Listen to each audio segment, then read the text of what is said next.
Welcome to a corner conversation today, just Rachel and I. It's just There's a no just. I mean, it's Rachel and I. woo, a party. We're doing, we just finished a multiply series, and then today we're gonna be talking about mine, yours, Both, I thought. really? Well, we could just talk about yours. That's fine. Wow. I mean, I guess we have one every time. So we do, a couple times a year, we do flip-flop messages, which is meaning that each of our community pastors share one message at each of our communities over a period of time. And so this is one of those weeks. I'm gonna be hanging out in Camden. Rachel is gonna be in Las Vegas. No. And just partying the whole weekend. wow. No, that's not true though. No, I'll be in North Loop. Rachel will be visiting a family thing in Las Vegas for an hour. It's true. I'm flying out. I'm hoping to fly out tonight at 6:20 and get there probably around 10. I thought the thing started at 9. Yeah, okay, you're right. I can't remember what time. I get there before it starts, so maybe it's like, nah, I don't know. I get there at some point. Yeah. And I might be a little late, but I won't miss it. My stepdad bowls, and he's a big bowler, and he like bowls all the time. And he has an annual event he goes to where it's a competition. It's a bowling competition. Yep. And this is his 50th year, and he's been doing it for 50 years, which is kind of crazy. So he wanted us all to come. So I'm trying to get there. Yeah. And then I'm gonna fly out at 6:54 a.m. tomorrow morning. So it really is. It's like 4 hours in Vegas. And so this is one of those moments where I let Rachel know that sometimes you just make bad decisions. And I look at him and say things too. It's not a bad decision. It's just sometimes things are hard. It And is. so anyway, It's busy. family and can be hard. chaotic. Pastors All right. also hard. Yes, yes. Well, my flip-flop, my conversation is really kind of an extension of our multiply conversation. And it really is when you have, I just think when I think about what we've been going through, what we experience in multiplication, and it's not isolated to a multiplication moment at all. It's a moment when you have, a lot of things are taking your capacity. Yeah. Check. You have a desire to recharge or refresh or run away. I think run away is the word you have. Yeah. That's one I use. Yep. You do, but yet the things that are taking your capacity or energy don't take a break. Yeah. And need is in front of you, opportunity, cost, all these things are right in front of you. And again, the simple logic says that, like the metaphors, that if I'm going to go into a moment where it's asking for basketfuls of meat, I need to go into that moment with basketfuls of capacity to give. Yeah. And so anyway, those experiences just really bring me to the contemplating that just really, I mean, a story that is common or in Christian world may be well known, but of Jesus feeding the 5,000. And it's in each of the Gospels. So in Matthew and Mark, he had just discovered that John the Baptist, his cousin and friend, was murdered. Yep. And wanting to get away. We also see in Luke that this is also in Mark, but they just had sent out the disciples and they were just coming back with all of their stories, their experiences, and it's kind of like going on a trip. Yeah. Yeah. Tired. So excited though, like it's like, guess what happened, and I'm exhausted, and yeah. No. Do you think so? I think often, like, it's like when you pick up your kids from camp. Oh yeah, everyone they have like a few minutes, or they're like, this is all that's happened. That is exactly it. They have a few minutes, like, it was great. Leave me alone, or I'm gonna break your bones. Yeah. And so there's mourning and a post event, not necessarily, post event blues or exhaustion. Yeah. It's real. And in John, again, it's just as a matter of that they were in the boat, but it's kind of not necessarily a rarity, but it's not every narrative is in every gospel, but this feeding of the 5,000 is. They get in the boat. And the Sea of Galilee it's a lot smaller than Lake Mille Lacs. Yeah, It is, so you can see across it. yeah, I'm trying to think of what it, like if there's a Minnesota lake that I can think of, but it, it's surrounded, also different than a Minnesota lake, it's not surrounded by trees and houses and all that stuff. It's just, it's a lot of, it's very desert. There's hills, there's, I guess if you're from Minnesota, you call them mountains that surround it. Because they're more than just a hill. But it definitely makes sense that Jesus and his disciples got into the boat. People saw or heard, and then the word spread. And as they're going, I mean, you can see boats even in the middle-ish going. You can see, and if you picked one out and said, "Hey, that one with the more tannish sail is Jesus and his disciples," they could see. And so what was happening is that as this crowd is going along and getting, it's growing as Jesus is going across. It's like their effort to get away from the crowd and have some reflection, some quiet, some Yeah. internal, external, just processing. As they're going, they're in essence of like dragging people from every town and village and, settlement that is along the water, as more and more people are coming in. So they get to Bethesda and they get off and there's just this massive crowd. It wasn't, again, because it wasn't like they got out of the boat and they go, "Oh my goodness, there's a crowd here." Yeah, They saw it growing and they could even, they could they knew, see it and even now hear it as they're getting closer. and and I- they're at the end, like At the end. the end of the end of the end. Yeah. And so I'm sure the disciples, like in the process, like maybe we stay out here till night and we can lose them in the night, whatever. I mean, all those things had to be at least thought, if not said. But they get off and Jesus has, again, the picture is they're empty baskets. They are empty baskets. Yeah. And Jesus, we see in the 4 different gospels, he teaches them extensively. He heals their needs, those that are sick. And then I love it in John. Philip comes up to Jesus and goes, "Got a plan here." And Jesus goes, "Why don't you should just go buy them something to eat." Jesus, the asterisk in John is that he knew what he was going to do already, but the response is, it would a half year's wages to buy this one meal, and that would give everybody a bite. And so again, even as I share that, like there's some things that I can feel, like in a moment when the need is so big, and you go, "Listen, it's going to take everything we've got, everything And we've you're already exhausted. and Empty. it's gonna break everything, and the end of it, and you just go, we barely helped with all that we have." Yeah. And now if you spend a half year's wages on a meal, so if it was a credit card moment, if you would just say, "All right, we got about 10,000 people and I'm gonna get everybody Chick-fil-A." Yeah, And so if everybody is $8 and all of a sudden it's way more than a half year's Yeah. wages. it's a lot more. I Yeah, don't know what they're making. yeah. That's all of it. Everything's Yeah. gone. And so, so to feel the weight of that, and so Jesus, we see in John, it says, it gives like not a name, but a person, says that, well, we've got one kid who's got a little bit of bread and a little bit of fish.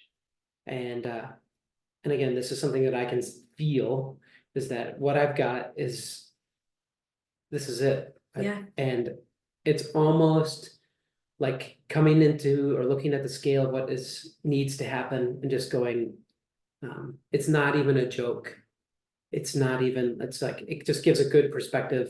They weren't bringing these fish and these loaves to Jesus going, maybe he can do something with this. They were going, "No, we can't do anything because this is what we have." Yeah. And like, that is a moment like Jesus, God, and your call and your opportunity, when you're at a moment when you're empty, your baskets are empty. When you bring what you have, it's not a declaration of like, "All right, I'll give what I have." It's usually a declaration of, "No, really, I can't do anything because I have so little." And so feeling that, Jesus takes it, gives thanks for it, has everybody sit down, gives it back to his disciples. And then this is the most, it would be what a terrible moment to go, "All right, start handing it out." And again, in my mind, how humiliating or embarrassing to get what, barely a person in and it's gone. Yeah, But they started doing it, and then after everybody had eaten was satisfied, everybody, which is, again, this is, doesn't make and it, satisfied. and satisfied. The half year's wages would have given everybody a bite. Yeah. So eaten and satisfied, they picked up 12 baskets extra. And so the math in my heart, my mind, and it is about, so we're planting in downtown Minneapolis, but it's so much more. It's like a daily aspect of life. It's not just like a church planting a church moment, body of Christ moment. But in a moment when you just go, I'm tapped out. Need, sure, I can see need, but I have nothing. Yeah, In fact, Jesus, let me even show you how much nothing I have. yeah, The my perspective really quickly can be is that if I'm gonna do something, even for God, I've got to have full baskets going in. yep, And the perspective, major shift in perspective is to go, your baskets can even be empty as you lean into it. What a faith movement. Now this can teeter on some weird, I mean, a word that maybe some people know or don't know, but is prosperity gospelish. This isn't a matter of like a promise, come with nothing and God will give you a whole bunch of extra. yeah. This is a declaration that when you feel like you have nothing, God will use it, Yeah, and it'll have more impact than you think. This story's turned 11. yeah, You know, I think that it's usually the thing that is right in front of us that we're called to do is to help one person. yeah. And we go, I can't. I just don't want to. Because the disciples would. That's where they were at. Yeah. Just don't want to. And I even understand it. Yeah. Like they just lost a friend, Yep. family member. They had just gone on this trip and were reaching out to people and like this evangelistic moment and all of these things. And I would be tired too. I'd be like, I'm Yes. going to sleep. In fact, all of the energy that comes from a moment of being sent out and used, they were sent out to go and teach and heal. They did it, and to come back and hear that a friend has been murdered would Yeah. rob that joy real fast. Immediately. Yeah. And so again, the challenge to just, yes, as we plant. 2 weeks ago, we looked at why we would multiply, and we said that it's because it's the heart of Jesus to love those that are out lost. Yeah. And we're commissioned and called to be ambassadors in doing that. And the how, last week we looked at how we're all essential, important parts of that. So our how is to have the heart of Jesus, to love like Jesus. Mhm. All of us have responsibility to do that. And you can get that all. It's like, I see why we're doing this. That's cool. I can see that we're all important, but the impasse is I just don't have anything. Yep. I'm out. Yep. And this is a challenge and an encouragement. Challenge is to go to look at the little bit of bread and fish, even look at your empty baskets and go, okay. But also the challenge or the encouragement is to realize that while we do have to show up, my faith says that Jesus will take what we have and turn it into more. So it's kind of fun because I am gonna talk about some spiritual discipline things this week. And one of the things that's just been on my mind is Sabbath and what that means. And partly because sometimes I have a hard time practicing Sabbath, but also just why are we doing it? And like so much of it is trust and trusting that like in this partnership that we have with God, that it isn't all on us and that God is with us in it. And that knowing that when we've done all that we can, and it's unfinished. Like it's not like you always go to bed on Saturday night and it's all done. And you're like, okay, well, You know, everything's all, it's not like you go to Sabbath with everything always dotted and everything in a bow and T's crossed, everything's great. Like sometimes you go into Sunday, or I'm just saying Sunday for, Yep. you know, just for logistics. But like you go into Sunday and not everything is finished, not everything is ready, not everything is complete. And it's easy for me to go, well, I know that I need to rest today, but I just need to write one more email. I need to do one more thing, all this. And it's like, it's really about saying, I've done what I could. I'm partnering with God in this, and God knows everything enough for me to take this minute and trust for me to like trust that God is helping me take it to the next part. And it's like this day, me trusting this day is not breaking everything, even though it's really easy for me to think it is, you know? And just like in that story, it's like the disciples by themselves couldn't have fed those people.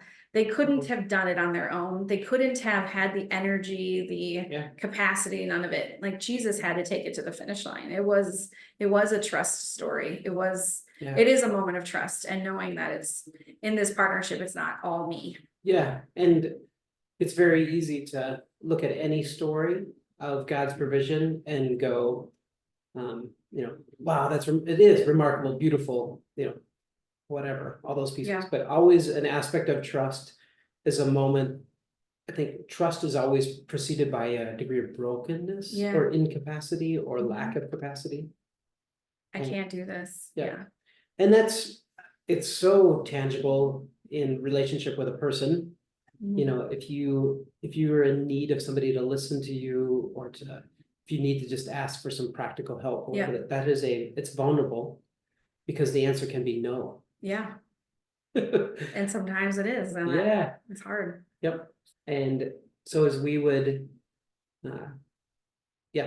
literally hold up a empty basket or figuratively hold up that.